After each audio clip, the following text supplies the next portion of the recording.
Hello super hero lovers, চলে এসেছে Avengers ডুমসডের 4 নম্বর teaser.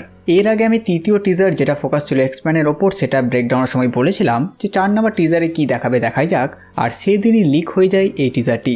সেই যাই হোক, এই নতুন টিজারটিতে আমরা দেখতে পাই সুরি, আম্বাকু, নেইমার, আদার থিংকে। তো সেই সব তথ্যকে ডিটেলসে জানতে চলুন শুরু করি আজকের এই নতুন ভিডিওটি।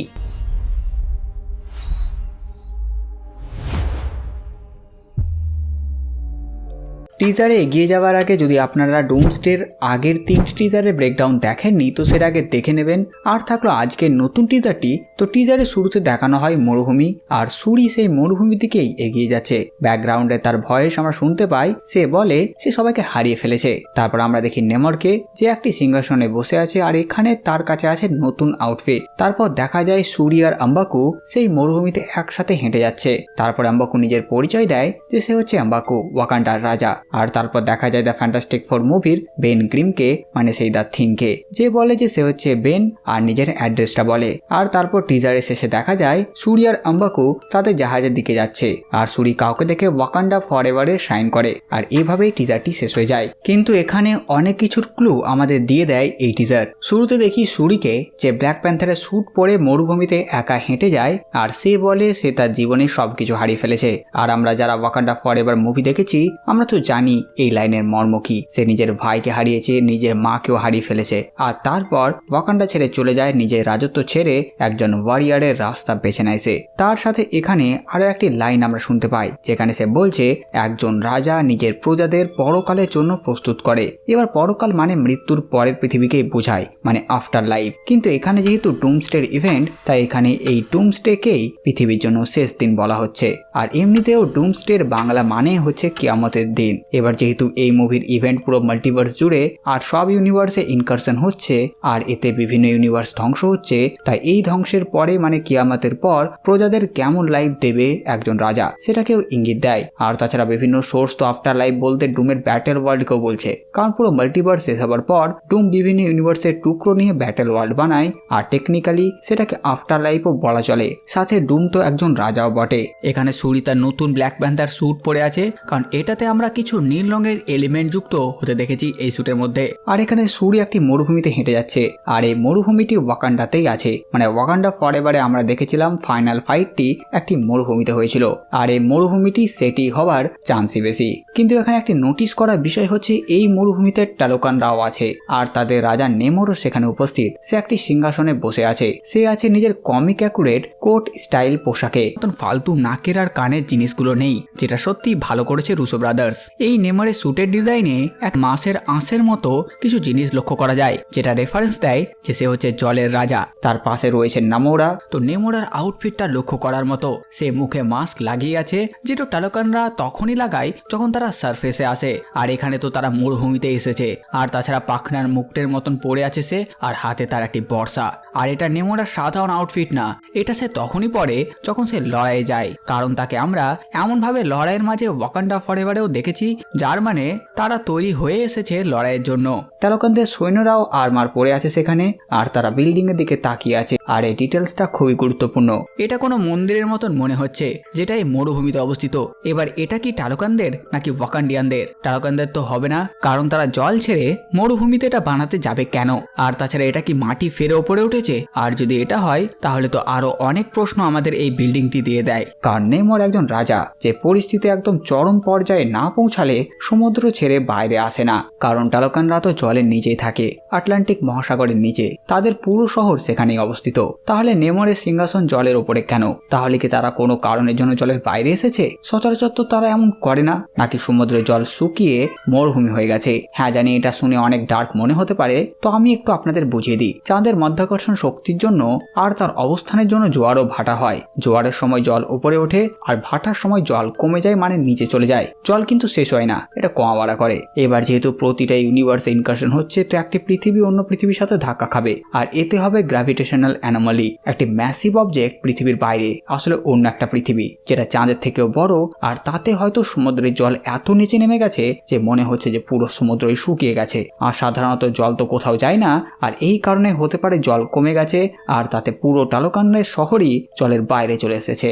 আর ওয়াকান্ডা আর টালোকান যে মিলেমিশে কাজ করছে, নিজেদের টেক ভাগ করে নিয়েছে, সেটা প্রমাণ হচ্ছে নেমরের স্যুটে গোল্ডেন এলিমেন্ট আর সুরি স্যুটের মধ্যে ব্লু এলিমেন্ট, যেটা দেখে এটা ক্লিয়ার বোঝা যায়। তাছাড়া হতে পারে তারা কোনো মিটিং করতে এখানে এসেছে আর এটা হওয়ার চান্সই বেশি। এবার কেন মিটিং করতে এসেছে যেটার কারণ আমরা পরে সিনেই পাই। এরপর আমরা এমবাকুর ফার্স্ট লুক পাই। নতুন মুভি আসছে তাই সবার স্যুটকে আপগ্রেড করা হয়েছে আর সবার পোশাকে নীল রঙের কিছু এলিমেন্টও নোটিস করা হয়, যার মানে ওয়াকান্ডিয়ানরা টালোকানের টেকনোলজিকে নিজেদের টেকনোলজির সঙ্গে মিশিয়ে নতুন টেক বানিয়েছে।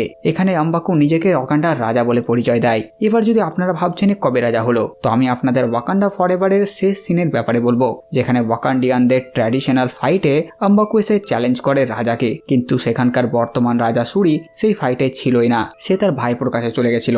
আর এর মানে সেখানে ফাইট হয়নি আর এমবাকু জিতে যায় আর সে রাজা হয়ে যায় ওয়াকান্ডার। এমবাকু দ্য থিংকের সামনে নিজের এই পরিচয় দেয়, কারণ পরের সিনে আমরা দেখি দ্য থিংক মানে বেন গ্রিমকে, আর সেও সেই মরুভূমিতে আছে যেখানে আগে থেকে ওয়াকান্ডিয়ান ও টালোকানদের আমরা দেখলাম। তার মানে বেশি চান্স তারা এর সাথে দেখা করতে এসেছে।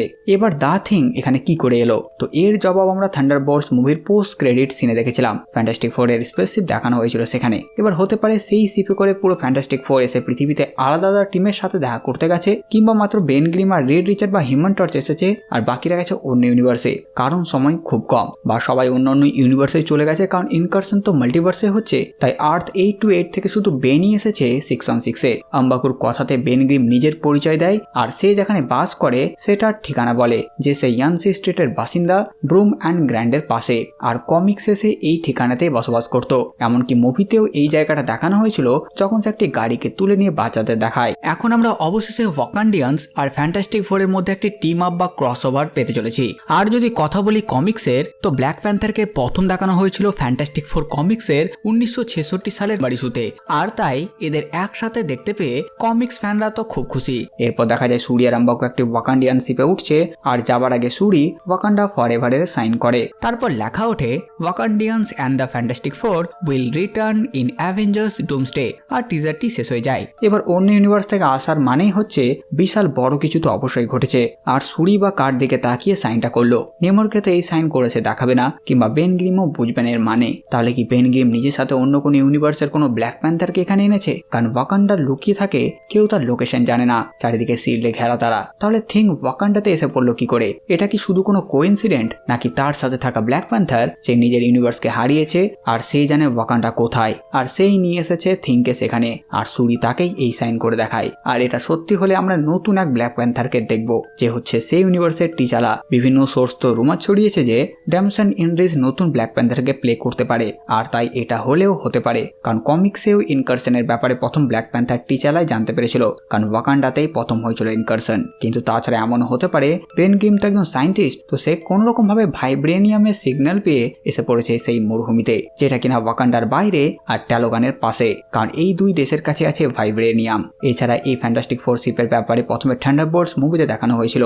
আর তারাই প্রথম এটার ব্যাপারে জেনেছিল, তো তাদের টিম থেকেও কেউ না কেউ এখানে জয়েন করতেই পারে, বাকি আসতে পারে বা জন ওয়াকারও। আর বাকি তো জানে ওয়াকান্ডা কোথায়, আর সে ওয়াকান্ডার জামাই হোয়াইট উলফ। আর যদি এখানে বাকি এসেছে, তো হতে পারে সুরি বাকিকে দেখেই এই সাইনটি করেছে। আর এই মুভিতে নেমর আছে মানে সে যে হিরোদের সাথে থাকবে, এটা যদি ভাবছেন তাহলে একটু থেমে যান, কারণ এই মুভি ডিরেক্টর হচ্ছে রুসো ব্রাদার্স, আর সে মুভির ক্যারেক্টারকে যতটা সম্ভব কমিক অ্যাকুরেটই রাখবে। আর কমিক্সের নেমর হচ্ছে অ্যান্টি হিরো। আর তাছাড়া সিক্রেট ওয়ার্স কমিক্সের আগের ইভেন্ট টাইমস রান আউটে নেমর ইলুমিনাটি ছেড়ে চলে যায়, কারণ সে নিজের ইউনিভার্সকে বাঁচাবার জন্য অন্য ইউনিভার্সকে ধ্বংস করতে একটুও দ্বিধা বোধ করেনি, যেখানে অন্য হিরোদের মোরাল এটা করতে চায়নি, কারণ অন্য ইউনিভার্সেও সাধারণ মানুষ থাকে, কিন্তু নেমর নিজের মানুষদের জন্য সবকিছু করতে পারে। আর তারপর সে কমিক্সের ভিলেনের গ্রুপ কাবাল জয়েন করে, যে গ্রুপে থ্যানোসও ছিল, আর তারা বিভিন্ন ইউনিভার্সকে ধ্বংস করে বেড়ায় যাতে ইনকারশনে তাদের ইউনিভার্স ঠিক থাকে। আর তাই ওয়াকান্ডা ফরএভার মুভিতে সে নিজের মানুষদের বাঁচাবার জন্য হার মেনে নেয়।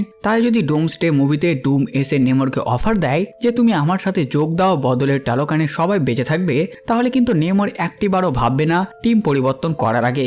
আর তাই তখন যদি সে টিম বদলে সুরিকেই মেরে ফেলে তো আশ্চর্য হবেন না। আর এই মরুভূমিতে শুধু এরাই না, সাথে অন্য হিরোরাও থাকতে পারে, কারণ এরা সবাই একসাথে শুটিং করেছিল। তো সেই কাস্ট থেকে শুধু এমবাকু, সুরি, নেমোরা, থিংকেই কেন দেখালো? তাহলে সাংচি, স্যাম উইলসন, জকিন টরেস এরা সব কোথায়? তাই বিভিন্ন সোর্স এটা দাবি করছে যে এই মরুভূমিতে শুধু টালোকান আর ওয়াকান্ডিয়ানরাই নয়, বরঞ্চ অ্যাভেঞ্জার অ্যাভেঞ্জার্স আর নিউ অ্যাভেঞ্জার্সরাও এসে পৌঁছাবে। তো বাস বন্ধুরা, এই ছিল টিজার 4 ব্রেকডাউন। আপনারা কমেন্ট করে জানান ভিডিও আপনাদের কেমন লাগলো। সাথে সাথে আমার এই কাজ যদি আপনাদের ভালো লাগে ভিডিওটি লাইক, চ্যানেল সাবস্ক্রাইব করবেন। তো আমি আসতে পারি নতুন ভিডিও নিয়ে। আমি প্রিন্স সালমান আর আপনারা দেখছিলেন বাংলা কমিক্স।